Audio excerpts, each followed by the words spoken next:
right? We discussed what growth is, and then we also discussed that why growth cannot be taken as a defining property of living organisms. So that is done. Then comes your reproduction.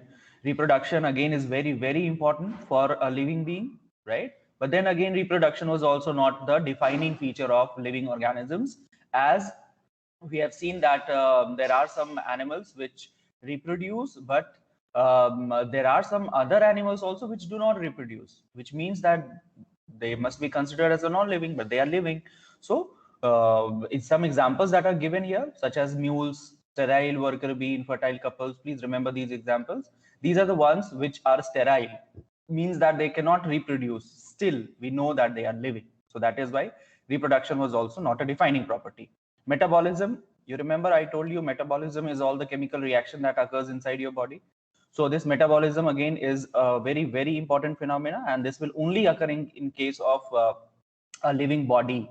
Okay, so for this metabolism to take place, there has to be a cellular organization. We cannot call the reactions which are occurring outside the cell as a living entity. I gave you an example of a test tube where the reaction was carried out, a similar reaction which was happening inside the human body, that was carried out in a test tube. So that system where the reaction was taking place outside the body, it's known as the isolated system, right? So isolated system of a reaction that is taking place, those are the reaction is a living reaction, but the entire thing is not a living thing, right? So what we came to the conclusion is that for anything to be called alive, the metabolism or the reactions that are occurring has to occur inside a cell. Okay, so that is why all living beings are made up of cell. You remember I gave you an example of a virus which is not considered as a living thing because it does not have a cellular entity. It does not have a cellular boundary. Okay, it only works when it goes into the host cell.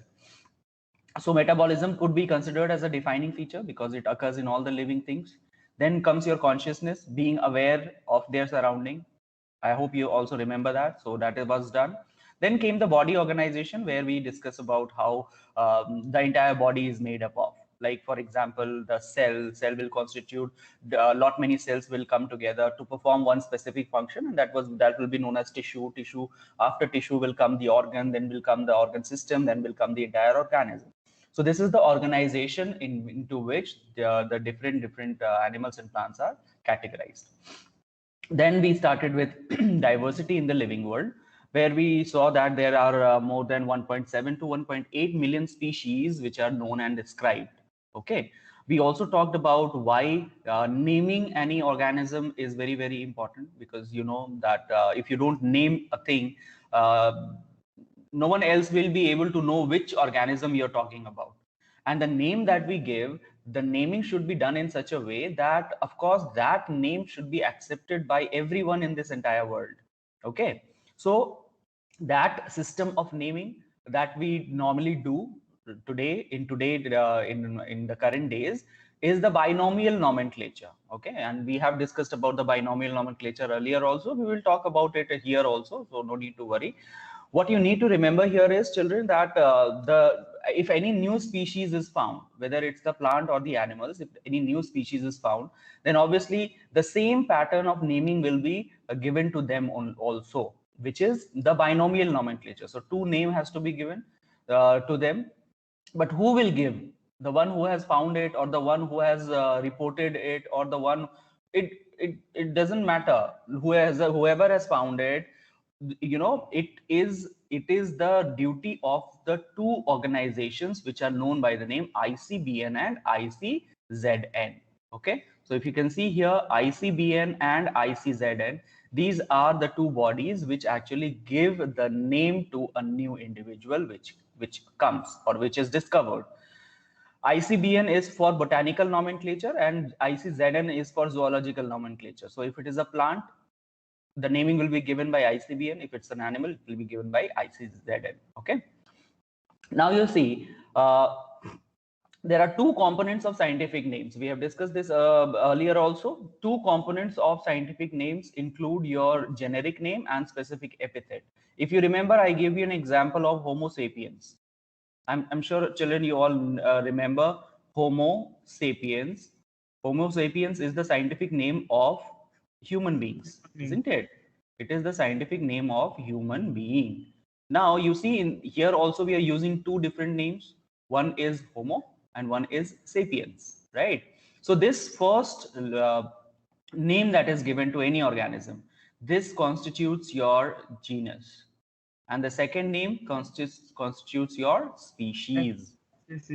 Yes, genus and species. Likewise, for any organism, they will have two names, and since they have two names, it is known as binomial nomenclature. Binomial nomenclature. Bi means what? Two. Nomial means name, and nomenclature means a system of naming. So binomial nomenclature is a two word naming system, which was given by Mr. Carolus Linnaeus, and he was so fascinated with this binomial nomenclature that he changed his name to Carolus Linnaeus. You remember I told you his name was not Carolus Linnaeus, it was Carl von Linne. Okay, Carl von Linne was his name, but then again he was so fascinated that binomial nomenclature he named himself after that. So similar names like Carolus Linnaeus, since it has Carl into his name, Lin into his name, he named himself as Carolus Linnaeus, and he's famously known by this name now. Some other examples that are given is for mango. For mango, the scientific name is Mangifera indica, where Mangifera, of course, represents a genus and indica represents a species. Okay. Now, how do we give the names? What are the rules of writing the names? What are the rules of printing these names when we are doing it in the copy or a book? You know, all these systems of nomenclature, the rules of nomenclature, we will discuss now. Universal rule of nomenclature. Okay. So first, let's try to understand from our end, and then we will read through those points. Those are very easy. Let me write it here. Rules of binomial nomenclature. So rules for binomial nomenclature, very easy. Number one is that the first name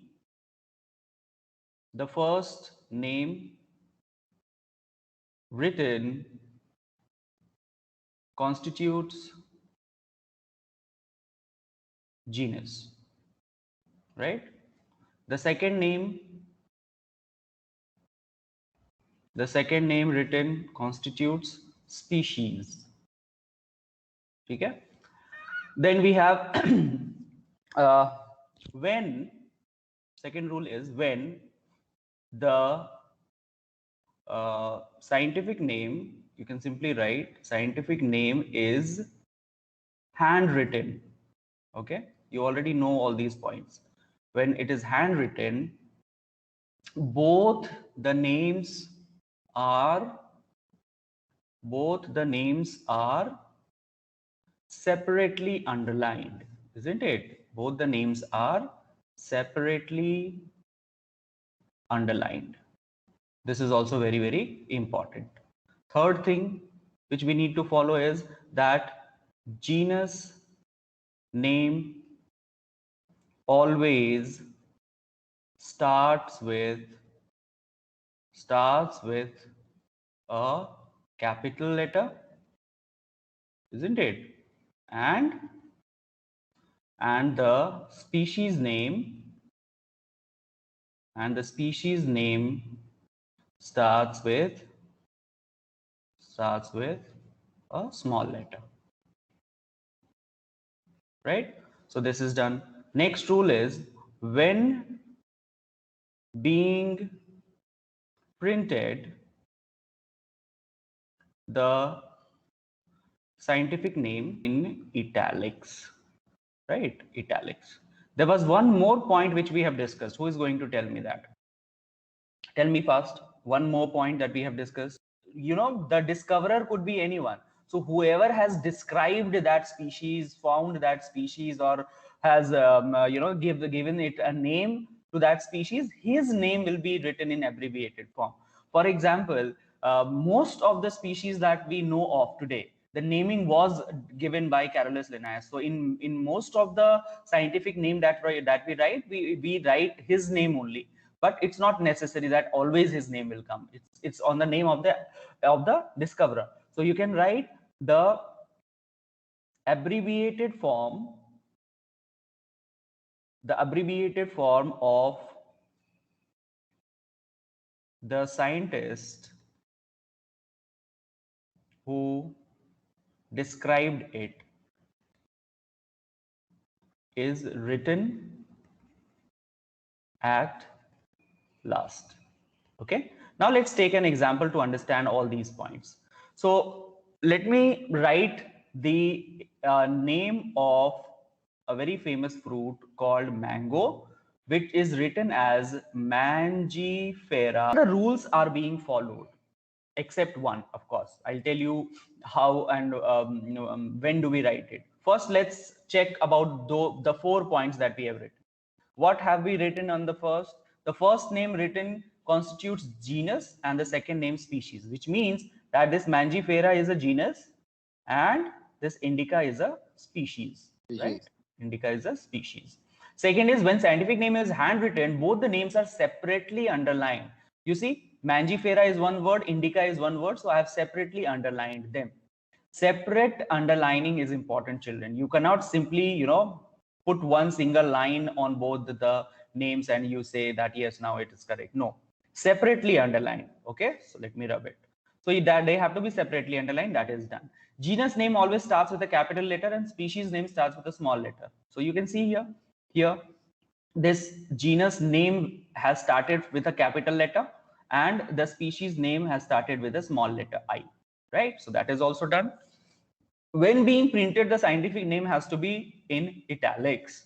So what it is saying here is that whenever you are taking a printout, whenever you are typing something, you have to make sure that whenever you're writing a scientific name, now it has to be in italics. And how does an italic font look like? Let's see.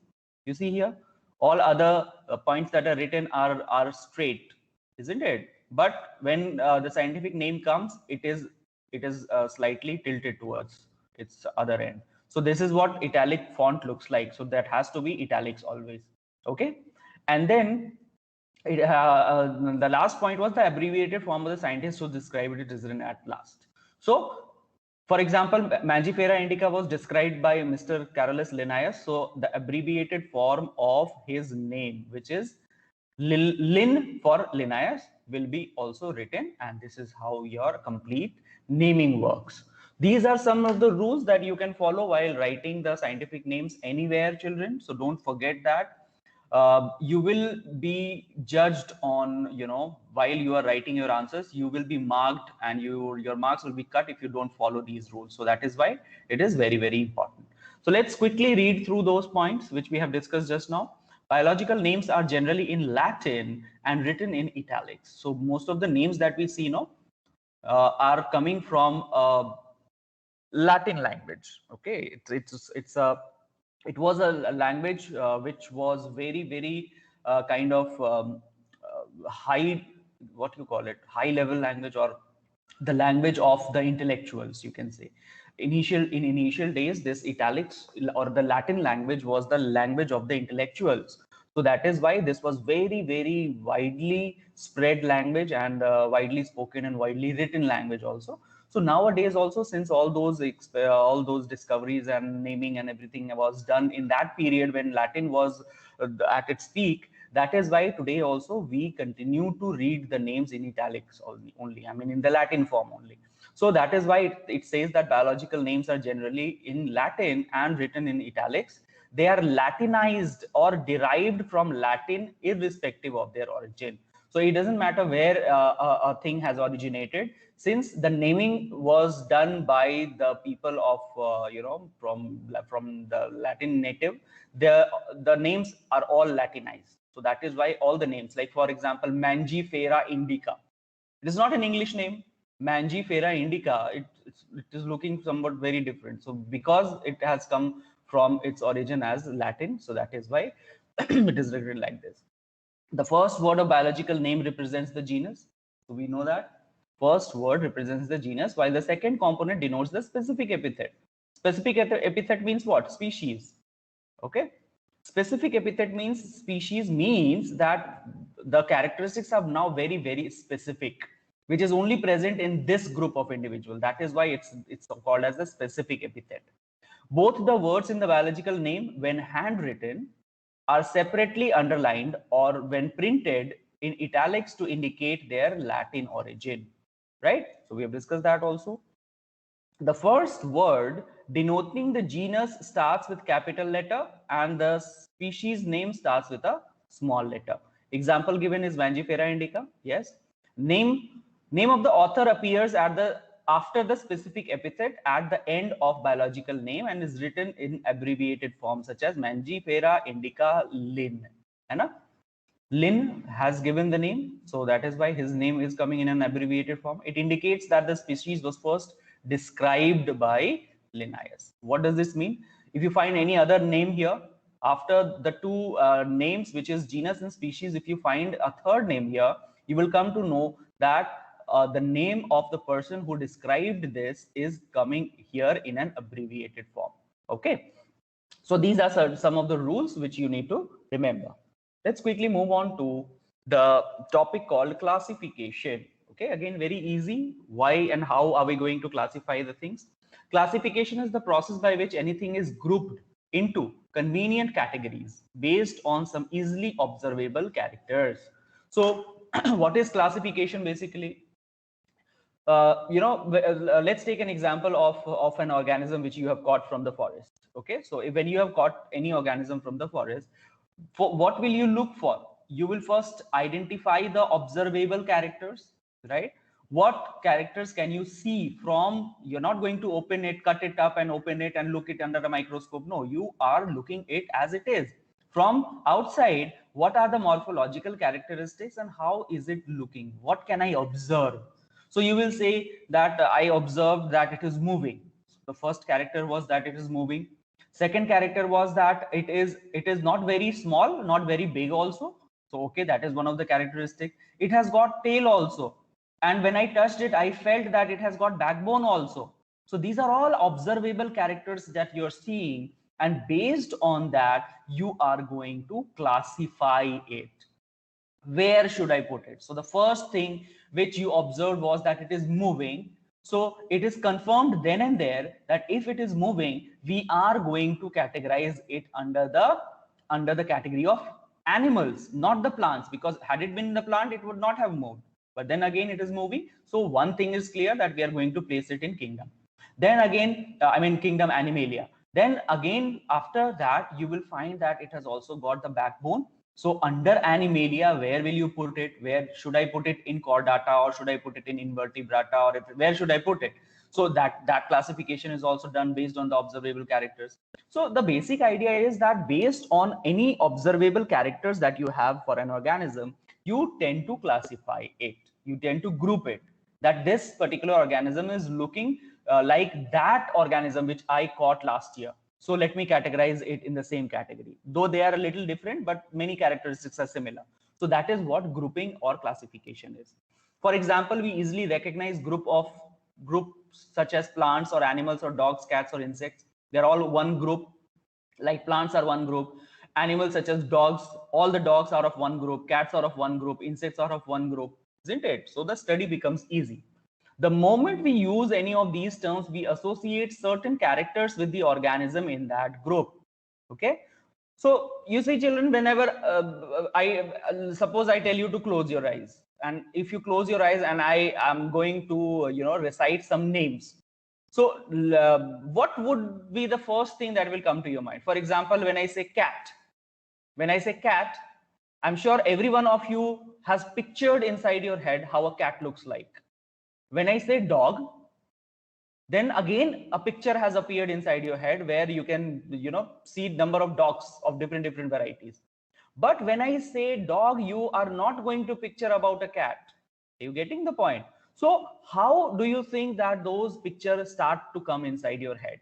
It is because you have seen those things, you have seen those organisms. That is why a picture comes inside your head, right? So the moment we use these terms, we associate certain characters. For example, if we say cat, I am associating certain characters like this: the head will be small, the ears will be small, there will be whiskers coming out and then it will have flat body, it will have fur on its body.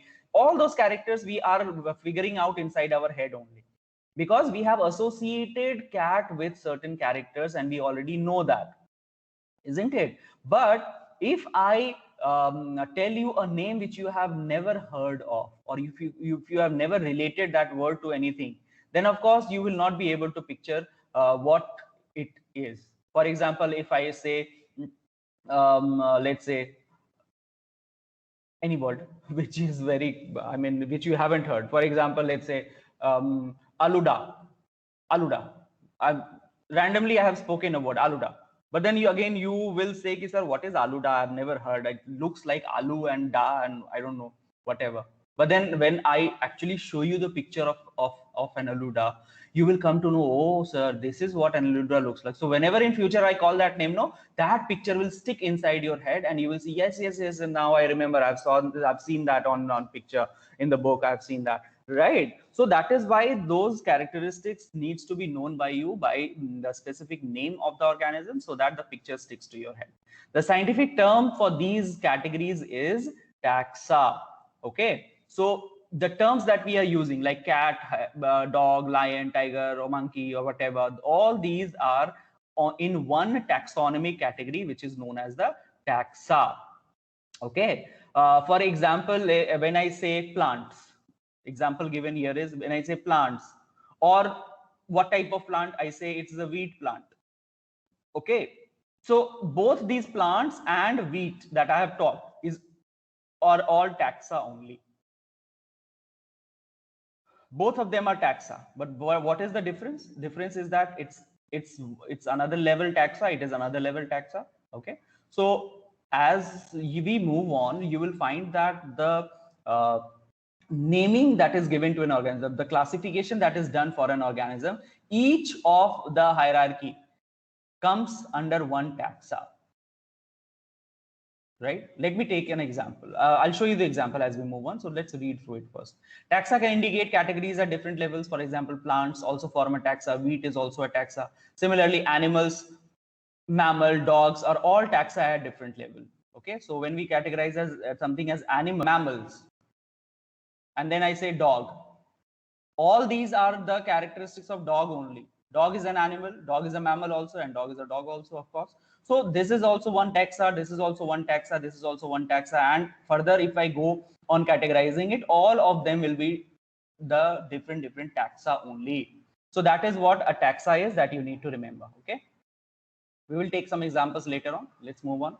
Taxonomy and systematics. So these are the two words which are again very, very important. You need to know what is taxonomy. Taxonomy is the arrangement, systematic arrangement of organisms that includes characterization, identification, nomenclature, and classification of organisms. So when we are, when we have, let's say we have got a new species, we are going to identify it, we are going to give it its name, we are going to classify it, where should we put it in animals or plants. So that thing that we are doing, that process that we are following is taxonomy.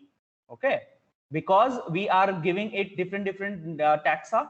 We are giving it different taxa. So the process that we are following is called taxonomy, and the study of taxonomy is known as systematic. Are you getting the point? So study of the different types of the different ways in which we are, naming it. The entire study is called systematic, but taxonomy is the process by which we are doing it. So taxonomy is nothing but a branch of systematics only. Okay. Systematic is a broader term. Taxonomy is one type of systematic where we are following a process of classifying an organism. So that is what it says here, children. Taxonomy is the systematic arrangement of organisms that includes characterization, identification, nomenclature, and classification of organisms. When we talk about systematics, in systematic also the same things will happen: characterization, identification, nomenclature, and classification. But one thing will be added here, which is the evolutionary relationship. We are also going to check the evolutionary relationship between the two organisms, and then only we are going to classify it. And that is one of the foolproof method to classify an organism. Systematics, on the other hand, you see, is a branch of science that deals with identification, nomenclature, classification. All these are the same things, but one thing is added here, which is evolutionary history, okay, of an organism. Evolutionary history of an organism. So what it says, this evolutionary history, the word is derived from systema, which means systematic arrangement. The word systema has come from systematic arrangement, and that is why the name systematics has come. It's basically naming the organisms in a particular order, in a particular system. So that is what systema word is. And you know, the book, the famous book of Carolus Linnaeus, once he published all the names and written so many things about different organisms, he published his work in the book titled Systema Naturae. Okay, Systema Naturae. So the name of the book was also starting with systema, means systematically he has named the organism which are found in nature. So the name of the book which Linnaeus published was Systema Naturae. Please remember this name. This name is important. This may come in your exam. So Systema Naturae as the title of his publication. So that is what taxonomy and systematics are basically.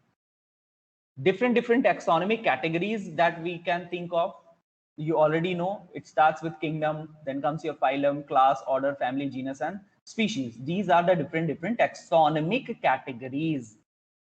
So taxa is, I told you know that this is one taxa, this is one taxa, this is one taxa. So these entire thing, which is the collection of the taxa, different taxas, they are, you know, they are collectively known as taxonomic categories because they are making a category. These are called taxonomic categories. I'm sure you all remember now, children, about these taxonomic categories starting from kingdom. Yes, tell me fast. Kingdom, and then comes your. Do you remember that? The ones who don't remember, please, I'm writing it again here. Please make sure that you remember it like this only. Kings, people died.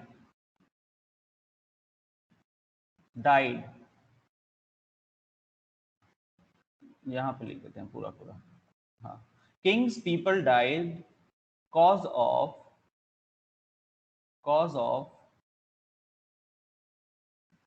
में f को small कर देते हैं. Cause of 5 green snakes. Do you remember I gave you this example how you can remember the entire thing in sequence? Yes, Kings, people died cause of 5 green snakes. K stands for kingdom.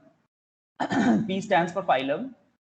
D stands for division, which is again either P or D. P for this phylum is for your animals, and this division is for your plants. Okay.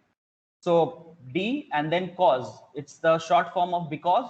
So we are not writing because, we are simply writing cause. So it starts with C. So C will be class. Okay. This will be class.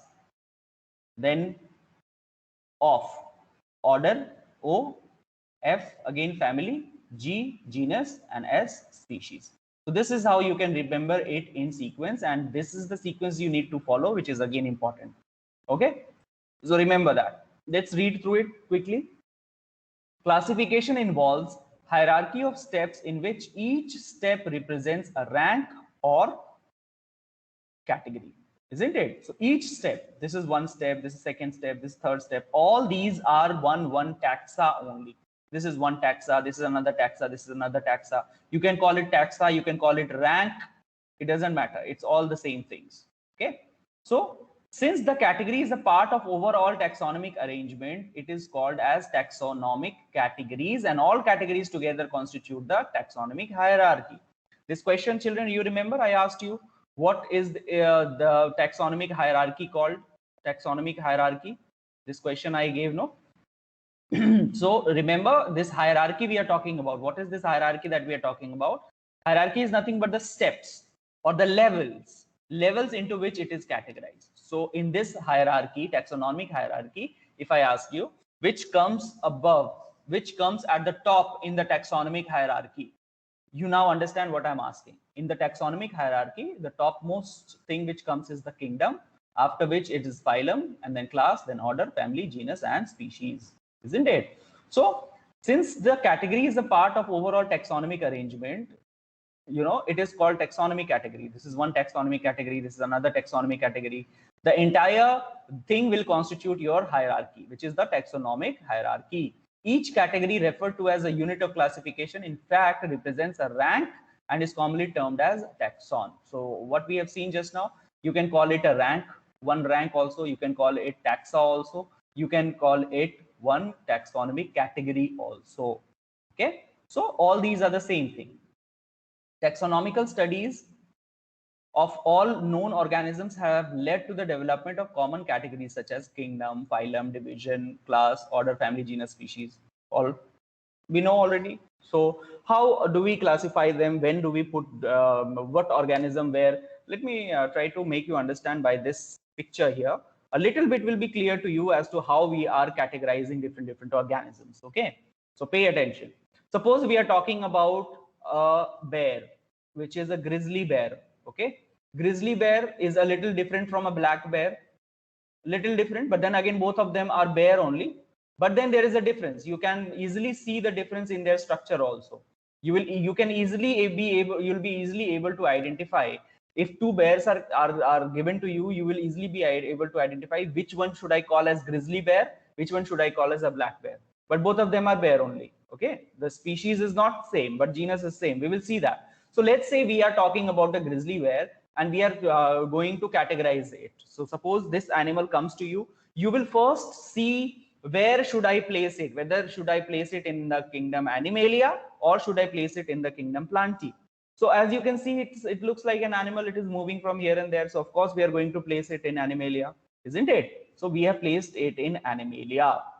But in this kingdom Animalia, there are so many other animals also that are coming which don't resemble this grizzly bear at all. For example, let's say a dog is there. A dog is very different from a bear. Pig is there, or a bird is there. Snake, fish, insect. Do you think, do you have any comparison between an insect and a grizzly bear? No, they're very different from each other, but still they all are classified under the kingdom Animalia because they can move from one place to another, right? Then further classification is required because we have to name this grizzly bear and we have to categorize it in such a way that the difference between insect and grizzly bear is evident. So then comes your phylum. So first one was kingdom, then comes your phylum. And here in the phylum, we will see which among those animals do not have a backbone. Okay. So you will find that this has a backbone. Yes, this also has a backbone. This also has, this also has, this also, this also, this also, this also. But this does not have a backbone. Insect will never have a backbone. So we are going to give another classification under the category phylum, where we will only include the animals which have the backbone. Okay, so this insect is gone from here, isn't it? So this insect is gone. This will be categorized differently, but here we are going to name the grizzly bear. So this is gone, right? And then amongst these animals that are left in chordata, here you will see that of course this fish is very different from grizzly bear. So we need to further classify based on whether these which of these animals are able to feed their young ones with their own milk. Okay, whether they are able to give birth to the child or they are able to feed their young ones with their own milk. Based on that, we are further going to classify them into class. Okay, so we are going to classify it as mammalia. So the ones used for backbone, whether they have the presence of backbone or no, they come under the chordata, right? If they have a backbone, they are a chordata. If they feed their young ones with milk, they are mammalia. For example, grizzly bear, black bear, panda, dog, or pig. All of them are feeding their young ones with their own milk once they are born. But snake does not do that, or a fish does not do that. So this fish and snake are gone. Under mammalia, these are gone.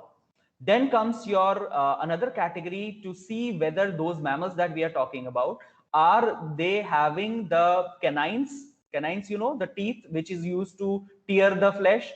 which means if they are carnivorous, then we are going to give them an order Carnivora, where the pig will be eliminated out, because pig is a vegetarian sort of animal. But then starting from dog, panda, black bear, grizzly bear, all these are carnivorous animals. So we have categorized them like that. Then comes your family. Family means in one family, for example, the family of grizzly bear is Ursidae, or black bear is also Ursidae, panda is also Ursidae. So this is the family into which all these three belong, but this dog does not belong to this family. Okay, you can easily figure out between dog and a panda. You are easily able to differentiate. But the panda, if you have seen, it looks very much like a bear, but not entirely, but very much, because they are belong to the same family. But dog is entirely different from this family, so this dog is gone. Then comes your genus. Further, more of the characteristics are seen. Then it is seen that panda is a little different from these two. Okay, so this panda is also removed in the genus. And in the species, you will find that very minute difference are there between a black bear and a grizzly bear. So that is why they belong to a different species. Hence, the species for this grizzly bear will be Horribilis. I mean, the name that is given to grizzly bear is Horribilis. So the scientific name for this grizzly bear will be Ursus horribilis. Are you getting the point? So this black bear is also gone. So you see, as you are moving from top to below, the characteristics are that are there are becoming more and more. Means that more specific characteristics are are taking into consideration, are being taken into consideration as we move from top to bottom. But if we move from bottom to top, the characteristics of the organisms will be vague, isn't it? We will not be able to figure out which kind of animal we are talking about. Suppose I say insect and grizzly bear, both of them belong to the category of animals, but then we are not getting any more information on it. But then as we move on to the species, we are going to get more characteristics in common. Okay. So this is about your classification, children. And next class, we are going to talk about the species, genus, family, whenever it is. And from here, I'm sure you all have done the classes, so no issues with that. Okay. Any